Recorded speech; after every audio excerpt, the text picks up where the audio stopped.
Look, I'm a little hurt. And you invite Brandon Bernstein? Oh. I thought we were pros. Smoke. Well, yeah, but I didn't know if it was going to be like handicap accessible and we'd be able to get you where we needed to get you. I teed it up for you, didn't I? You do it all the time. It's like I might as well be John Daly on the tee box. You just keep putting them up there. I keep smacking them out of the park.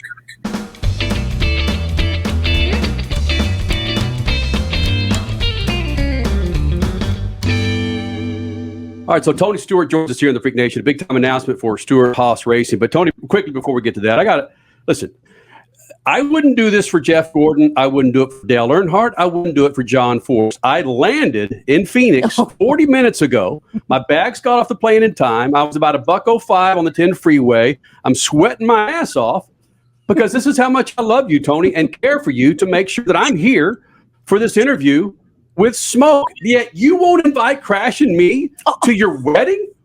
Come on. Let's cover the 105 and the sweating part. The sweating part's because you're fat and out of shape just like I am. So I don't want to hear that excuse.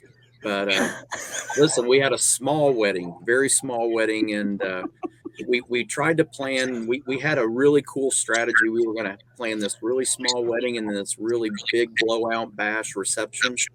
And then when I realized what the cost of that big blowout bash reception was, and I realized all the race cars that I'm trying to fund right now, I needed to save money. So it wasn't a Mahindra-sponsored wedding, is what you're saying? We didn't have any of our partners sponsoring any of the wedding. It was a Tony Stewart I'm kidding. Racing minus the racing part sponsored wedding. Look, I'm a little hurt. And you invite Brandon Bernstein? Oh. I thought we were pros. Smoke. Well, yeah, but I didn't know if it was going to be like handicap accessible and we'd be able to get you where we needed to get you. I teed it up for you, didn't I? You do it all the time. It's like I might as well be John Daly on the tee box. You just keep putting them up there. I keep smacking them out of the park. Hey, it keeps getting thicker and thicker when it comes to motorsports, and really that's a good thing. And when I talk about thick, it's with sponsorship and seeking sponsorship and seeing the Mahindra is now on board with you guys. Does this provide a sigh of relief for you, Chase, momentarily, and then it's moving on to making sure that they get their return of investment and bringing on the next guy? Yeah, there's a lot of important variables in the equation to us, and it's first we're very proud to bring a new partner into the sport. Mahindra's a great company, learning their history and learning their values, and then for Mahindra to learn our values at Stewart Haas Racing and mine and Chase's values. It immediately made it a natural partnership, but it's also very organic from the standpoint that I have a 400-acre farm in southern Indiana and ranch in southern Indiana that I will be using their tractors nonstop. It's like now I have tractors that I can beat up and use all day long, and I don't have to worry about the repercussions of it. So we have a great partnership with them. For the race team, it's nice to have that security of knowing that now we have funding for that car that we haven't necessarily had the last couple of years that will help us out. And we've had great partners up to this point. I don't want to make it sound like we haven't had good partners, but Mahindra's commitment is a large enough commitment that it really lets us check that box on the 14 car and worry about trying to make sure that we're giving Chase really fast cars. And this is a very crucial time in the sport, coming to the next gen car and making sure that everything that we need to do needs to be focused on these race cars. But from the SHR side, we also need to make sure we take care of our partners and making sure that we help Mahindra get the return on their investment and help them accomplish their goals that they want with the program. Tony, I would have to imagine that Mahindra will get the return on their investment exclusively by videos of you on social media on your tractor going around your 400 acres. Tell me that that's going to be happening pretty frequently.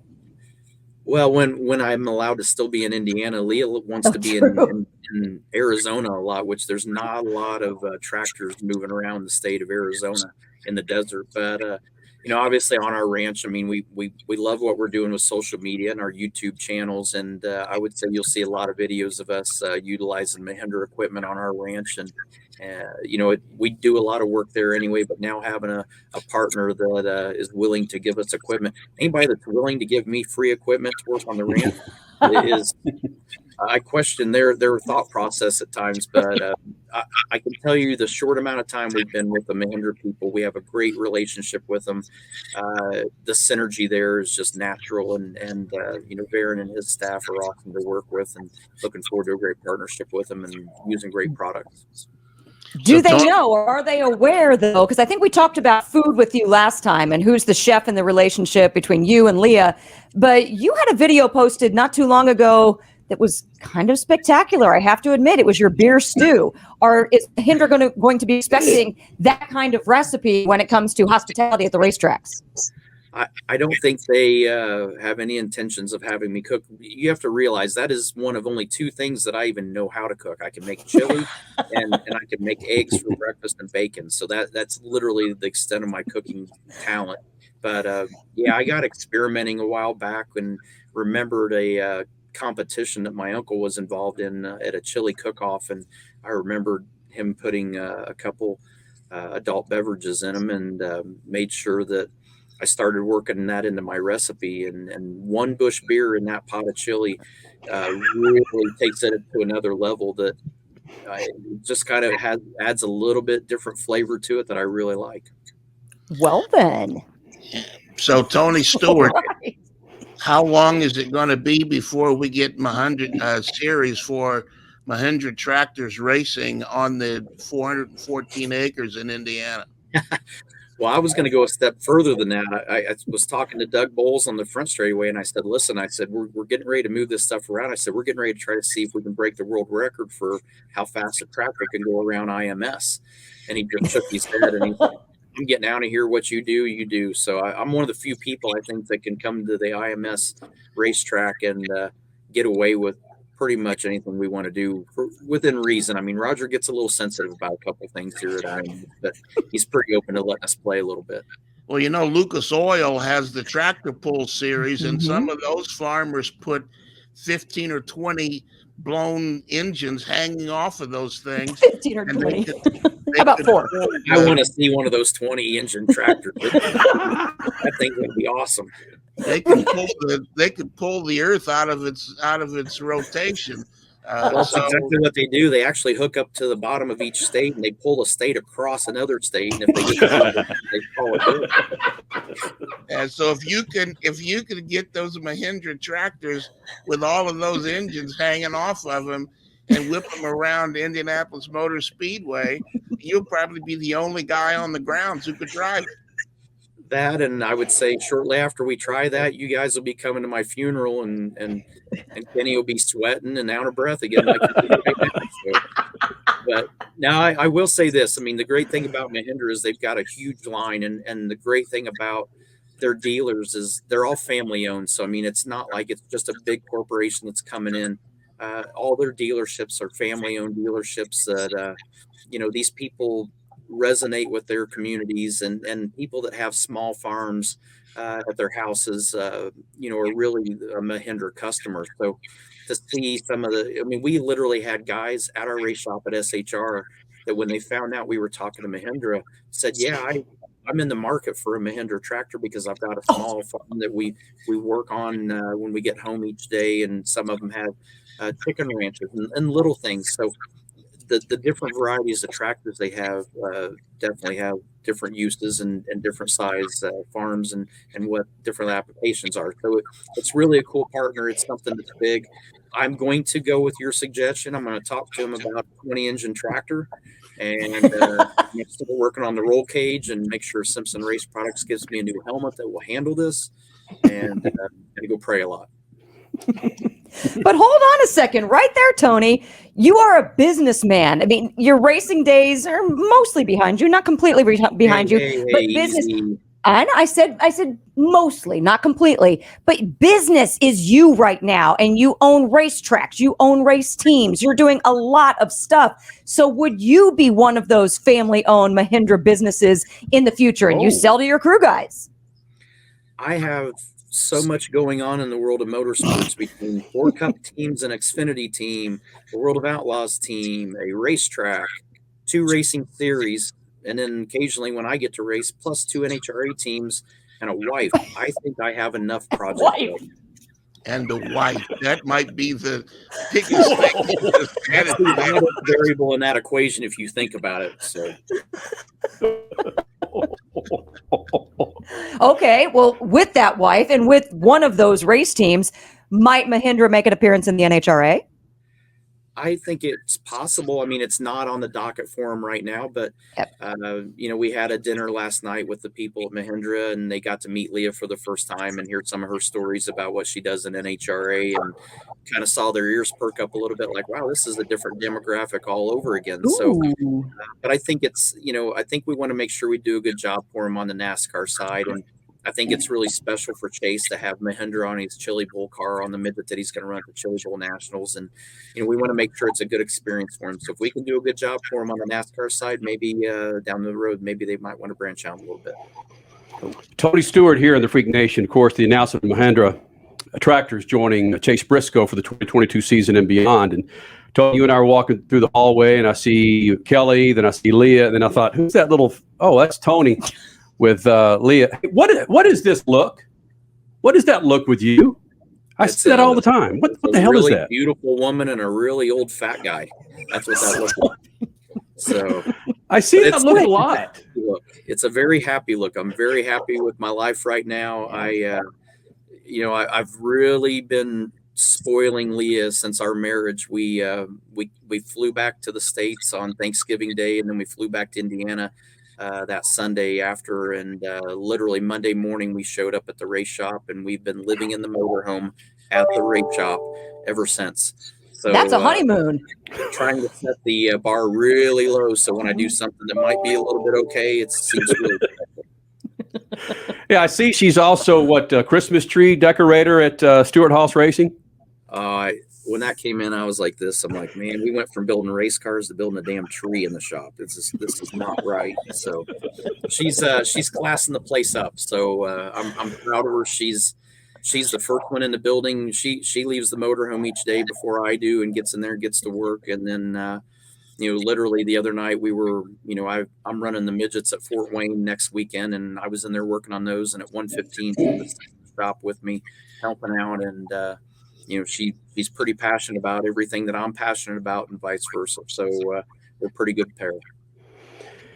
One thing about Leah Pruett, and again, I've known her since she was a teenager running those junior dragsters, is how she's really picked up on. I'm sorry she's not here to ask her this question, but how she's picked up on the necessary items to continue to grow in motorsports. And strangely enough, she's younger than you, as we know. She's probably helped you. Strangely enough, I mean, hell, Dirt and I are about the same age. So. But she's helped you grow and understand social media and the importance of social media for the Mahindras, for the oil companies, and for the Stewart Haas's of the world. Yeah, keep in mind, she finally got so frustrated with me this summer that she made me learn how to send out an email. So now I can send out emails and open that all up. But she did. You are exactly right. She helped out a bunch in understanding the social media aspect. And it really is a huge part of what is going on everywhere in marketing, let alone motorsports. But to have someone like Leah that does such a great job, and she does it all single-handedly. I have help, obviously, but the fun part for me is shooting the videos, shooting the photos, and putting the captions to them and sending them to our group, and they make sure that they get out at the right times. But it's fun to learn that side of it from her, and she's taught me a lot in a lot of areas, and I've taught her a lot in other areas. So I feel like that's what makes us a good couple in motorsports. The year 2021, Tony Stewart learned how to send an email. 50 years old. The same year that hell froze over. Go down in the there you go. Hey, Tony, I don't want to end this on a maybe not so great note, but I do want your thoughts on the legend Al Unser Sr. Unfortunately, we did learn of his passing just last night. And I want to know your thoughts of him, how he influenced your racing career, watching him when you were younger and then getting to know him when you were older. Yeah, we're all sad about it. Obviously, I I didn't know him very well, but in the last couple of years, I had got to know him a little better and got to talk to him on the phone a couple times. And he even, I have a huge helmet collection at home that I'm really proud of, and Al found out about it and sent me one of his helmets to go and add to the collection, and that means the world to me. But I remember when I started IndyCar racing in '96, and I remember him coming to the Speedway and giving me some tips, and I couldn't even remember what they were. I was so excited about just being in front of him and him talking to me directly about driving around IMS that I'm not sure I really learned much of the lessons that he tried to teach me that day, but I was just like a little kid that met his hero. And, you know, to be able to be around guys like AJ and Bobby Unser and Al Unser and Mario Andretti, and to have relationships with these guys. Most people don't get to meet their heroes, and to be with them and interact with them, and, you know, to hear conversations where they're like, you know, you're the last of us, and to feel like you got accepted into their fraternity, and have those relationships. It's sad to lose another one like this, because they don't make them. There's only one guy in motorsports that I feel like is back to the old school ways of, you know, racing the night before big races and still getting it done. So, you know, guys like Al, they did it the hard way, and, you know, would race dirt the night before the Indy 500, come out and annihilate these guys. And I remember the last year that Al won his 4th Indy 500, he wasn't even scheduled to run that race, and Penske picked him up. A sponsor that's on our cars that's from my hometown, Cummins Engine Company, sponsored it. He goes out and wins the 500, and he's like, all right, I'm going home now. And that's what badass he was. So I'm just like, that's who you want to be. Wow. Mic drop. Yeah, exactly. What are you getting Leah for Christmas? A race team. That's it, babe. Yeah, I'm just going to put a bow on it and say, here you go, kid. Have fun. So, but keep things in one might piece. be able to get away with it on year one. I don't think next year that strategy is going to work. But like I said, we're starting small. Living out of a motorhome, I think anything's an improvement. So. And I've been in your motorhome before, Smoke. Hopefully you cleaned up a little bit. Listen, I'm just glad you're out of it. It took a long time to get the stench out.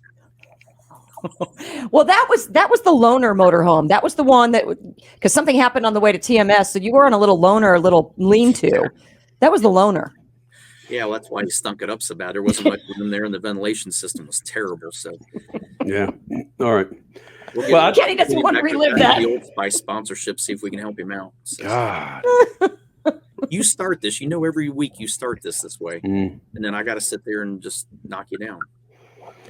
Don't be a stranger. Listen, we got a guy out there with like a 600 at Lake Havasu with a 600-foot long boat. We're just going to stalk you and Leah and just piss you off, I think, during the holidays. All right. Well, it should be easy because we're wake surfing at 11 miles an hour, so it's not hard to take that down. And if you can get my fat ass on a board and defy the laws of physics and stay on top of the water, you have done something. So she's a great teacher. Man, you and I together behind a boat, that would be gnarly. It'd scare a lot of people. They'd be like, what is that? Is it a sea serpent? What is it out there? Brother, happy holidays, man. Thanks for doing this, and we're happy for you and Mahindra. Thank you. Appreciate it, guys. It's always, I would say, a pleasure, but it's even further than that. It's like dealing with family, and we enjoy all three of you guys and having fun with you, and hope you guys have a great holiday. You too, man. Thank you, buddy. Thanks, guys.